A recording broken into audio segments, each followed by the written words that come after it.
जय श्री कृष्णा, जय श्री राम, जय गौ माता, जय राधे श्याम। आप देख रहे हैं तुलसी तपोवन यूट्यूब चैनल और आप देख रहे हैं हमारा इंस्टाग्राम। इस कार्यक्रम में हम ये चर्चा कर रहे हैं कि भगवान गणेश कितने बड़े विघ्न हरता हैं तो कितने बड़े विघ्न करता भी हैं। आइए मैं गणेश पुराण से एक छोटी सी कथा आपको सुना दूं। पहले सभी दर्शक मेरे साथ बोले ओम गम गणपतये नमः। यह भगवान गणेश जी को प्रसन्न करने के लिए एक बड़ा दिव्य मूल मंत्र है। भगवान श्री कृष्ण ने खुद इस मंत्र का जप किया है। मैं आइए गणेश पुराण से कुछ बातें मैं आपको करता हूँ। भगवान श्री कृष्ण का विवाह होने वाला था। सभी देवता श्री द्वारका जी चल करके आए थे। बारात की तैयारियां हो रही थी। सब देवताओं को निमंत्रण न्योता दिया गया और न्योता भगवान गणेश के पास भी पहुंचा। भगवान महादेव भी आए और गजानंद और कार्तिकेय जी का भी आना हुआ। तो सब लोगों का भोजन प्रसाद हो चुका था। सब देवता पास में बैठे हुए थे और वो खिलखिला करके हंस रहे थे गणेश को देख करके। ब्रह्मा ने इंद्र को पूछा, चेहरे पर इतनी हंसी क्यों है? कहा कि बारात तो बड़ी सुंदर सजी है, लेकिन गणेश को देख करके ऐसा लग रहा है कि बारात में एक कुरूपता छा गई है। ऐसा कुछ किया जाए कि इस बारात में गणेश को न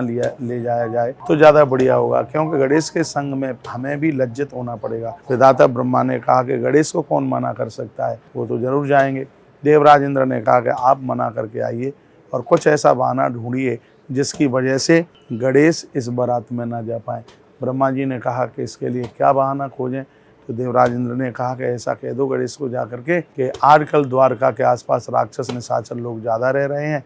बारात में गणेश जी तुम्हारा जाना बहुत ज़्यादा जरूरी है, लेकिन करें तो करें क्या? गणेश जी एक गणेश एक लाख दुष्टों को भी संहार कर सकते हैं। 1 लाख लोग एक तरफ और खाली गजानंद एक तरफ, और वो प्रसन्न हो जाएंगे। तुम कहिए और ये कह देना कि हम तुम्हें ले जाना तो चाहते हैं, लेकिन क्या करें, द्वारका की सुरक्षा के लिए आपका रहना बड़ा ज़रूरी है, लेकिन आपके बिना तो बारात में भी आनंद नहीं आएगा।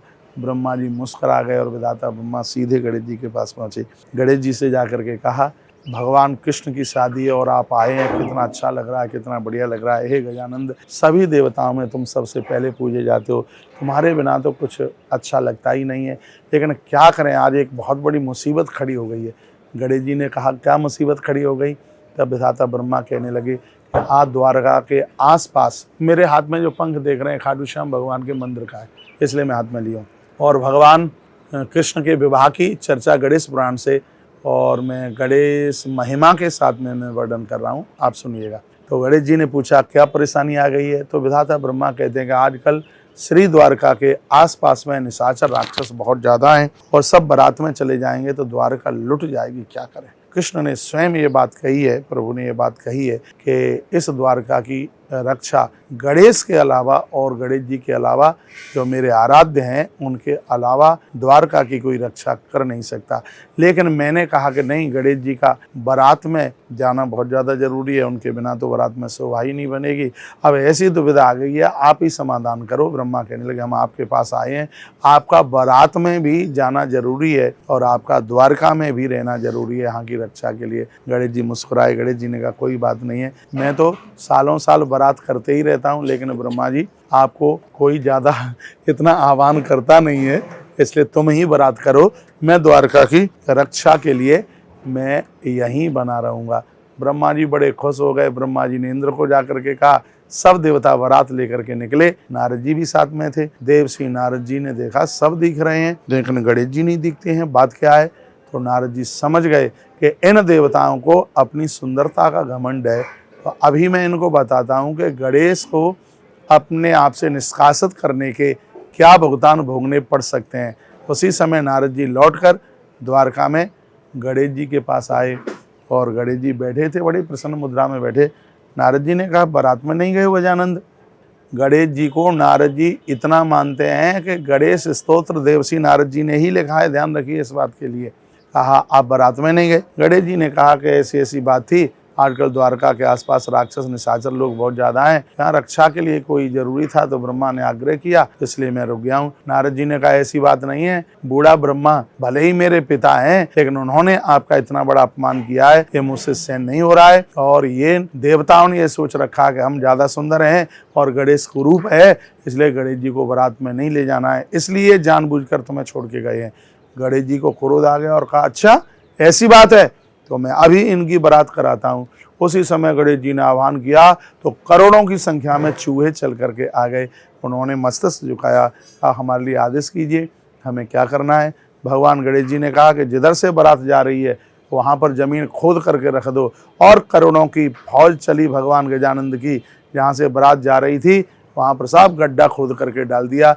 जैसे ही बारात आगे चले तो हाथी घोड़ा पालकी सब धड़ाम से जाकर के गड्ढे में गिरने लगे। अब सब देवता सोचने लगे कि हुआ क्या, ये किसने किया। नारद जी ने कहा, जिस गणेश के बिना तुम बारात करना चाहते हो, ये करामात उसी गणेश की ही है। जब तक उनकी शरण नहीं पकड़ोगे तब तक कोई शुभ नहीं हो सकता। उस समय ही रचना देवर्षि नारद जी ने गणेश स्तोत्र की और वही गणेश स्तोत्र इन देवताओं ने यहाँ उच्चारण किया। प्रणम्य शिरसा देवम, ये वही स्तोत्र है जो यहीं पर इसकी रचना की गई है और देवताओं ने इसका गायन किया गया। उसी समय भगवान गजानंद वहीं आकर के प्रकट हो गए। सभी देवताओं ने माफ़ी मांगी, कहा प्रभु हमसे गलती हो गई है, हमें क्षमा कर दीजिए। भगवान गणेश जी ने उन्हें छुओं को बुलाया, कहा जहाँ गड्ढे खोदे हैं उसको मिट्टी से भर दीजिएगा। विघ्न दूर किया भगवान गजानंद ने। भगवान श्री कृष्ण की बारात आगे चली, हर्ष उल्लास के साथ विवाह संपन्न हुआ। तो मैंने इतनी सी बात करके आपको ये बात कही है, गणेश जी की पूजा सभी विघ्नों को दूर करने वाली है। और यदि गणेश जी को पूजने में आप चूक गए तो भगवान गजानंद बहुत बड़े विघ्न करने वाले भी हैं। तो भगवान गजानंद को अपनी पूजा में सबसे पहले मानिए। पंचदेव उपासना में 5 देवताओं को लिया गया है, गणेश जी, दुर्गा जी, भगवान सालिग्राम जी, माँ दुर्गा और भगवान सूर्य नारायण। उस पंचदेव उपासना में भी सबसे पहले नाम भगवान गजानंद, भगवान गणपति का नाम चल करके आता है। बहुत बहुत धन्यवाद है, आप ऐसे ही सुनते रहिए। अभी मेरी बात पूरी नहीं हुई है, तब तक और किन्हीं वक्ता को आप सुनिए, तब तक फिर मैं आपके बीच में चल के आता हूँ। जय जय श्री राधे, जय जय श्री कृष्णा।